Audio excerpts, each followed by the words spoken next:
Hello, very good morning. मेरा नाम राखी है और आज हम स्टार्ट करने जा रहे हैं part number 24 of the chapter रसायन विज्ञान की कुछ मूल अवधारणाएं, some basic concept of chemistry. आज का हमारा टॉपिक है स्टाइक्योमेट्री। स्टाइक्योमेट्री एक ग्रीक शब्द है जो कि दो शब्दों से मिलकर बना है, स्टाइक्योन एंड मेट्रॉन।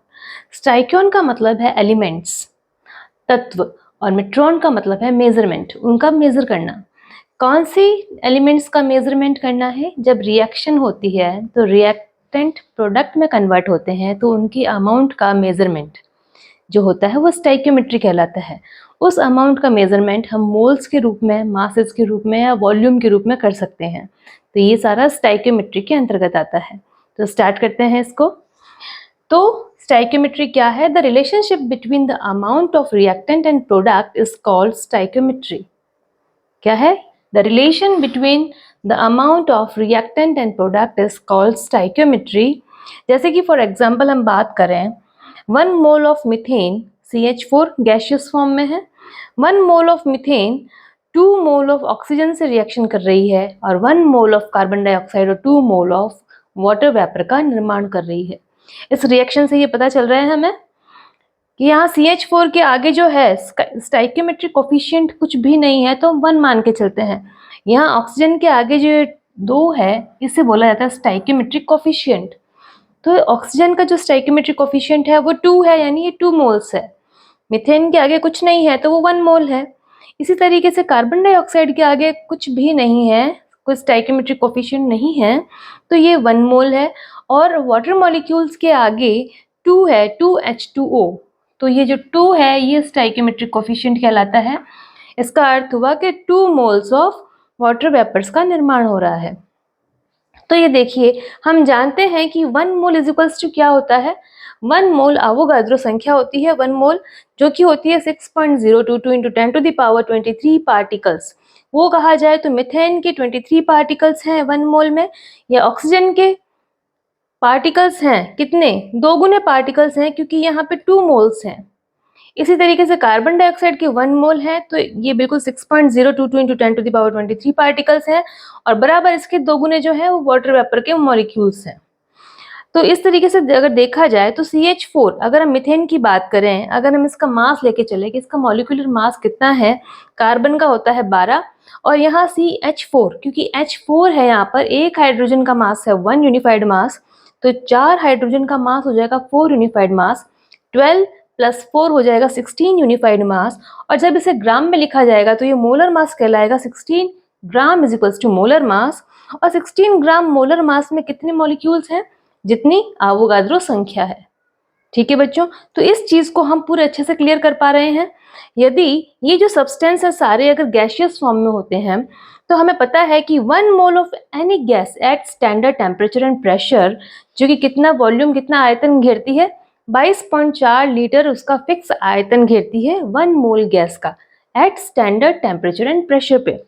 तो देखिए 1 mole of any gas at standard temperature and pressure, ये देखिए अगर ये गैसियस फॉर्म में है तो यानी 22.4 लीटर्स मीथेन, 44 पॉइंट, क्योंकि ये डबल है बिल्कुल, इसलिए 2 मोल है, तो 1 मोल अगर 22.4 है तो 2 मोल्स उसका डबल हो जाएगा।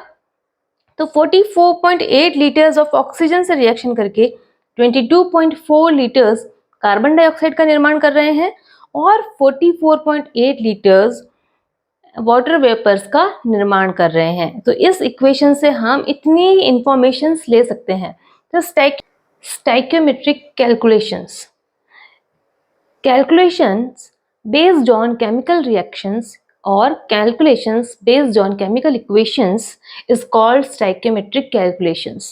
ठीक है बच्चों, तो स्टाइक्योमेट्रिक कैलकुलेशन करने के लिए हमारे पास ये 3 सिंपल स्टेप्स है। सबसे पहले right a balanced chemical equation. उसको, अगर केमिकल इक्वेशन हमारे पास नहीं है क्वेश्चन में, तो हमें केमिकल इक्वेशन लिखनी है, उसे बैलेंस करना है। Write a balanced chemical equation, then write the given quantities. उसकी क्वांटिटीज हमें क्या क्या गिवन है, उनके कितने मोल्स हमारे पास हैं, उनके कितने वॉल्यूम है हमारे पास, तो वो सारे गिवन क्वांटिटीज हमें लिखनी है। उसके बाद calculate bye unitary method. Unitary method से हमें कैलकुलेशन करनी है। ठीक है बच्चों, तो स्टार्ट करते हैं। ये जो कैलकुलेशंस होती हैं मोस्टली 4 टाइप्स की होती है। सबसे फर्स्ट टाइप है हमारा आज mole to mole relationship. Mole to mole relationship, अगर किसी इक्वेशन में मोल टू मोल रिलेशनशिप है, और देखिए जैसे क्वेश्चन पढ़ेंगे हम तो ज़्यादा अच्छे से समझ में आएगा। जैसे how many moles of nitrogen are needed to produce 6.8 moles of ammonia by reaction with hydrogen. हमें पूछा है how many moles of nitrogen, केवल नाइट्रोजन के मोल्स के बारे में पूछा है, are needed to produce 6.8 moles of ammonia. Ammonia को प्रोड्यूस करने के लिए नाइट्रोजन के कितने मोल्स चाहिए जब वो रिएक्शन कर रहा है हाइड्रोजन के साथ। तो हमें इतनी बात तो समझ में आ रही है कि नाइट्रोजन और हाइड्रोजन रिएक्शन कर रहे हैं और अमोनिया का निर्माण कर रहे हैं। तो ठीक है, लिख लेते हैं सिंपल। इसकी इक्वेशन क्या होगी, N2 plus H2 gives then NH3। ठीक है, नाइट्रोजन और हाइड्रोजन रिएक्शन कर रहे हैं और अमोनिया का निर्माण कर रहे हैं। अब हमें इस इक्वेशन को, सबसे फर्स्ट स्टेप है इसका, right the balanced chemical equation. इसे बैलेंस करना है। यहाँ देखिए नाइट्रोजन की संख्या क्या है, 2। यहाँ नाइट्रोजन की संख्या कितनी है, 1 ही है, तो इसको 2 कर देंगे। अब हाइड्रोजन की संख्या देखें यहाँ पे कितनी है, 3 2 6 है, और यहाँ पर 2 ही है, तो इसको 6 कर देंगे, यहाँ आगे 3 लिख देंगे। N2 plus 3H2 gives then 2NH3। ठीक है बच्चों, अभी इक्वेशन बैलेंस्ड है। बैलेंस्ड इक्वेशन लिखने के बाद में जब हम देखेंगे कि स्टाइकियोमेट्रिक कोफिशिएंट के अकॉर्डिंग कितने कितने मोल्स रिएक्शन में भाग ले रहे हैं, और हमें पूछा है how many moles of nitrogen. हमें नाइट्रोजन के मोल्स पूछा है, क्या प्रोड्यूस करने के लिए, अमोनिया को प्रोड्यूस करने के लिए। तो हमें नाइट्रोजन और अमोनिया के मोल्स पर ही ध्यान देना है। तो देखिए अगर यहाँ कोई भी स्टाइकियोमेट्रिक कोफिशिएंट नहीं है नाइट्रोजन के आगे, इसका मतलब 1 मोल है। 1 mole of nitrogen 2 moles of ammonia का निर्माण कर रहे हैं।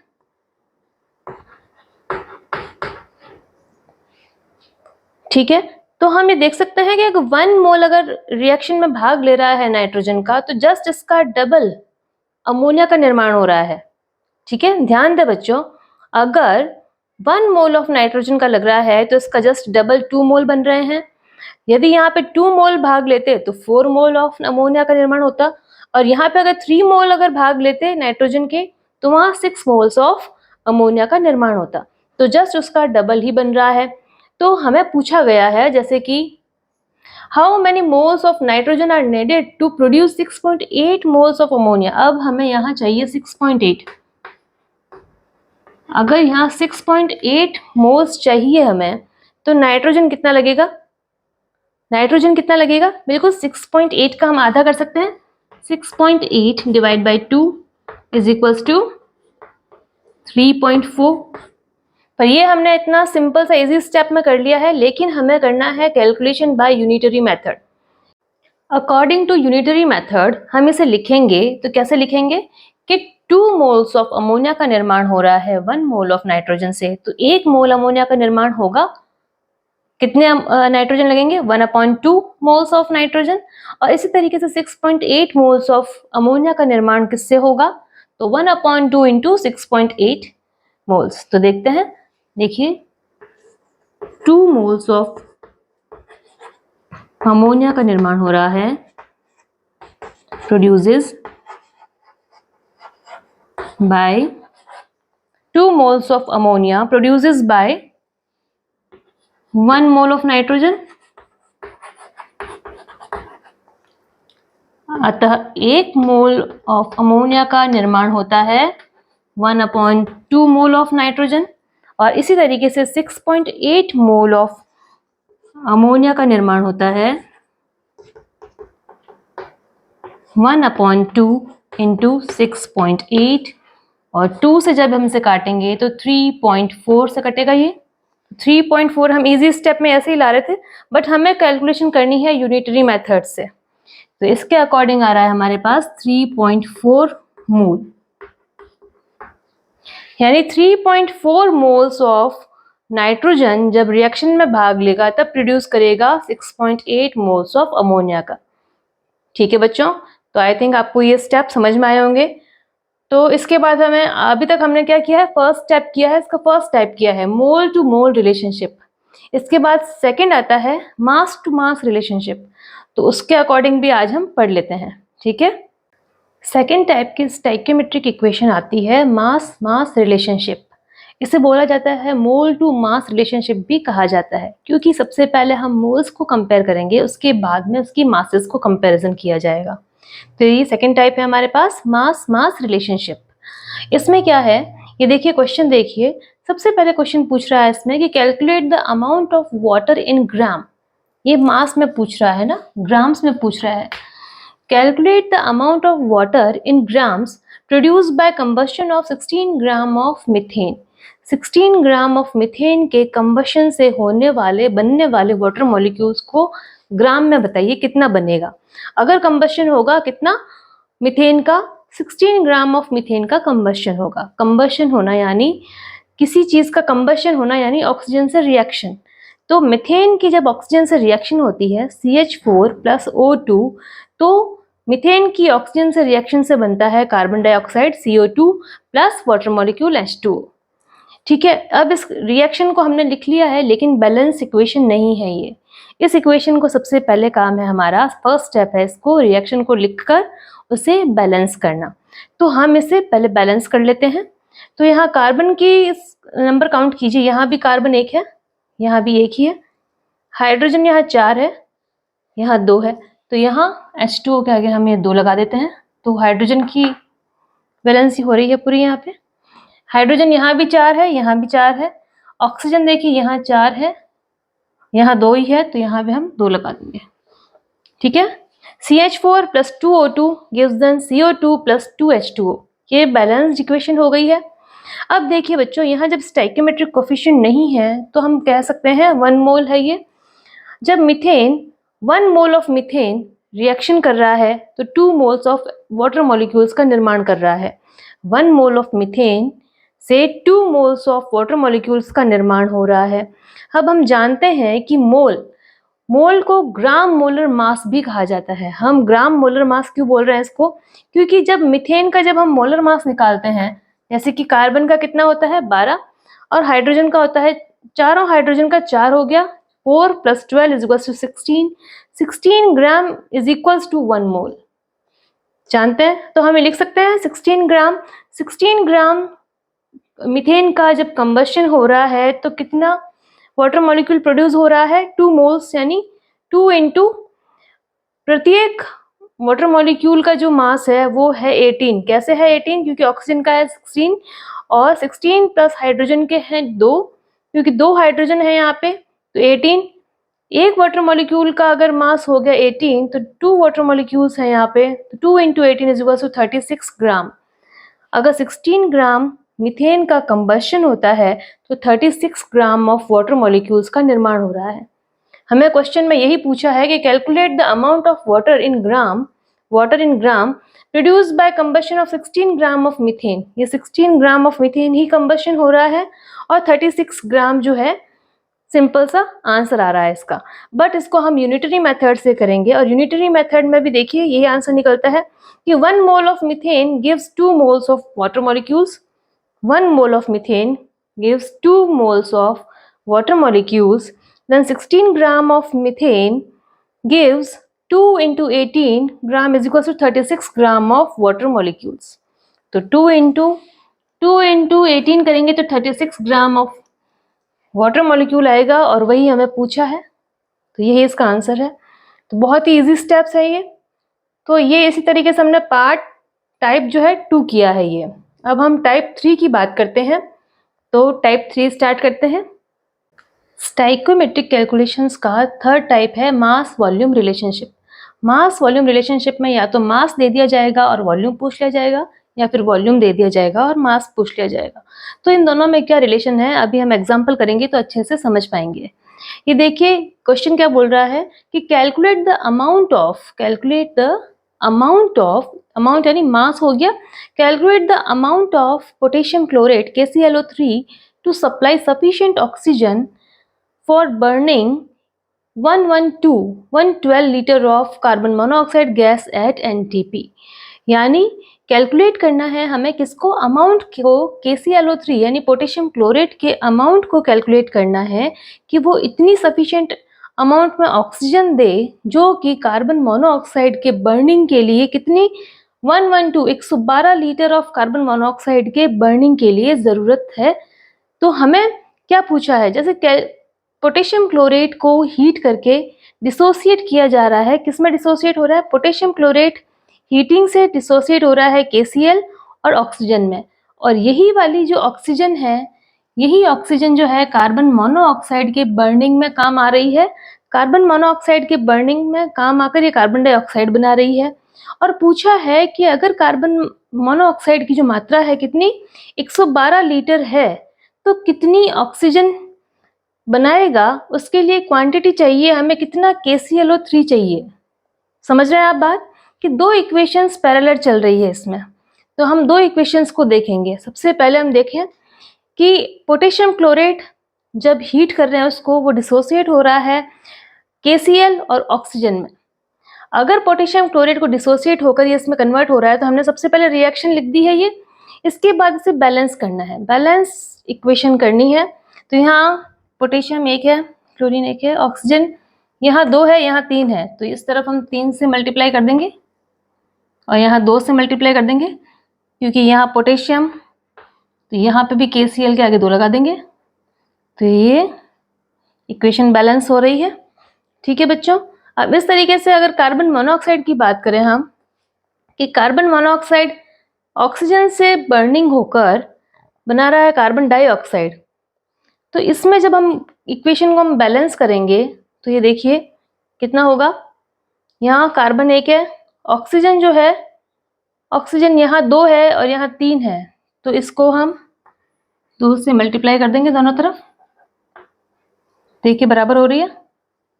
ठीक है, यानी 2 moles of carbon monoxide, 2 moles of carbon monoxide को बर्निंग के लिए चाहिए 1 मोल ऑफ ऑक्सीजन। समझ पा रहे हैं इस बात को, क्योंकि हमें ऑक्सीजन का अमाउंट चाहिए, इसलिए देख रहे हैं कि कार्बन मोनोऑक्साइड के कितने मोल्स हैं। यहाँ पे स्टोइकियोमेट्रिक कोफिशिएंट्स हम देख पा रहे हैं कि यहाँ 2 CO है, 2 कार्बन मोनोऑक्साइड है। तो कार्बन मोनोऑक्साइड के 2 मोल्स के बर्निंग के लिए 1 मोल ऑफ ऑक्सीजन नीडेड है। और अगर हम 1 मोल अगर कार्बन मोनोऑक्साइड की बात करें, अगर 2 मोल्स की जगह अगर हम 1 मोल, सिंगल 1 मोल की बात करें कार्बन मोनोऑक्साइड की, तो ऑक्सीजन की मात्रा भी इसमें आधी हो जाएगी, यानी 0.5 मोल ऑफ ऑक्सीजन हो जाएगा। ठीक है बच्चों। अगर 1 मोल ऑफ कार्बन मोनोऑक्साइड के बर्निंग के लिए 0.5 मोल ऑक्सीजन चाहिए, तो मोल और लीटर्स में हमें पता है कि स्टैंडर्ड टेम्परेचर प्रेशर पर जो है प्रत्येक जो गैस है वो किसके बराबर होती है, उसका वॉल्यूम 22.4 लीटर्स के बराबर होता है। तो ये 1 मोल 22.4 लीटर्स के बराबर है। तो ये 1 मोल की जगह हम 22.4 लीटर्स भी रख सकते हैं। तो 22.4 लीटर्स ऑफ कार्बन मोनोऑक्साइड, उसके लिए चाहिए 0.5 मोल ऑफ ऑक्सीजन। तो 1 लीटर के लिए कितना चाहिए, 1 लीटर कार्बन मोनोऑक्साइड के लिए चाहिए 0.5 डिवाइड बाय 22.4। सिंपल स्टेप है। पर हमें कितना पूछा है, हमें पूछा है 112 लीटर के लिए। तो 112 लीटर के लिए ये देखिए 112 लीटर के लिए कितना हो जाएगा, 0.5 डिवाइड बाय 22.4 इंटू 112। तो इस अकॉर्डिंग अगर कैलकुलेशन करते हैं, कैलकुलेशन के दौरान निकलता है आंसर हमारा 2.5 mole of oxygen. 2.5 mole of oxygen चाहिए कितने litres, 112 litres of carbon monoxide के बर्निंग के लिए। अब ये जो ऑक्सीजन है 2.5 मोल ऑक्सीजन जो है, तो उसके लिए हम पोटेशियम क्लोरेट को कितना गर्म करेंगे, कितना पोटेशियम क्लोरेट को गर्म करेंगे कि हमें कितना अमाउंट मिल जाए ऑक्सीजन का, 2.5 मोल ऑक्सीजन मिल जाए हमें। तो वापस से हम इस रिएक्शन पे शिफ्ट होते हैं। यहाँ देखिए 2 मोल्स लग रहे हैं पोटेशियम क्लोरेट के और बन रहा है 3 मोल्स ऑफ ऑक्सीजन। हमें पोटेशियम क्लोरेट और ऑक्सीजन के बीच का ही रिलेशन देखना है। तो अगर 2 मोल्स ऑफ पोटेशियम क्लोरेट है और 3 मोल्स ऑफ ऑक्सीजन बन रहा है, ये देखिए 3 मोल्स ऑफ ऑक्सीजन बन रहा है किससे, 2 मोल्स ऑफ पोटेशियम क्लोरेट से। तो 1 मोल ऑफ ऑक्सीजन किससे बनेगा, 1 मोल की बात करेंगे अगर हम, 1 मोल ऑफ ऑक्सीजन बनेगा 2 divide by 3, 2/3 mole of potassium chloride से बनेगा। अगर ऑक्सीजन 1 मोल के लिए कह रहे हैं, अच्छा इसी तरीके से हम बात करें, हमारा आंसर निकला है वहां से 2.5 मोल। तो 2.5 मोल ऑफ ऑक्सीजन के लिए हमें कितना चाहिए, तो 2 divide by 3 into 2.5 is equals to, यहाँ 2.5 इंटू 2 करेंगे तो 5 आएगा, 5 डिवाइड बाई 3 आएगा और आंसर निकलेगा 1.67 मोल। 1.67 ये मोल आया है, पर हमें क्या चाहिए, गिवन मास चाहिए। मोल से हमें गिवन मास निकालना है, तो मोल और गिवन मास का क्या फॉर्मूला होता है, रिलेशन होता है, mole is equals to given mass upon molar mass होता है। तो mole is equals to given mass upon molar mass है, मोल हमें पता चल गया है, मोलर मास हमें ज्ञात है पोटेशियम क्लोरेट का, तो गिवन मास हम निकाल सकते हैं। तो ये देखिए, mole is equals to given mass upon molar mass, तो given mass is equals to mole into molar mass. Mole हमारा निकला है 1.67 और पोटेशियम क्लोरेट का जो मोलर मास होता है वो होता है 112.5। 112.5 से इसको जब मल्टीप्लाई किया है तो आंसर निकला है 104.5 ग्राम ऑफ पोटेशियम क्लोरेट, यानी 204.5 ग्राम पोटेशियम क्लोरेट को गर्म करते हैं तो ऑक्सीजन कितनी निकलती है, 2.5 मोल ऑक्सीजन निकलती है, जो कि 112 लीटर्स ऑफ कार्बन मोनोऑक्साइड के बर्निंग के लिए सफिशिएंट होती है। ठीक है बच्चों, तो इसमें दो इक्वेशंस पैरेलल चल रही है, देख पा रहे हैं आप, तो आपको ये अच्छे से समझ में आया होगा। एक लास्ट बचता है टाइप 4, तो नेक्स्ट वो भी कर लेते हैं हम। स्टाइक्योमेट्रिक कैलकुलेशन का फोर्थ टाइप है volume volume relation. Volume volume relation यानी रिएक्टेंट और प्रोडक्ट में से किसी एक का वॉल्यूम दे देंगे आपको और दूसरे का वॉल्यूम पूछ लेंगे, तो वॉल्यूम वॉल्यूम रिलेशन।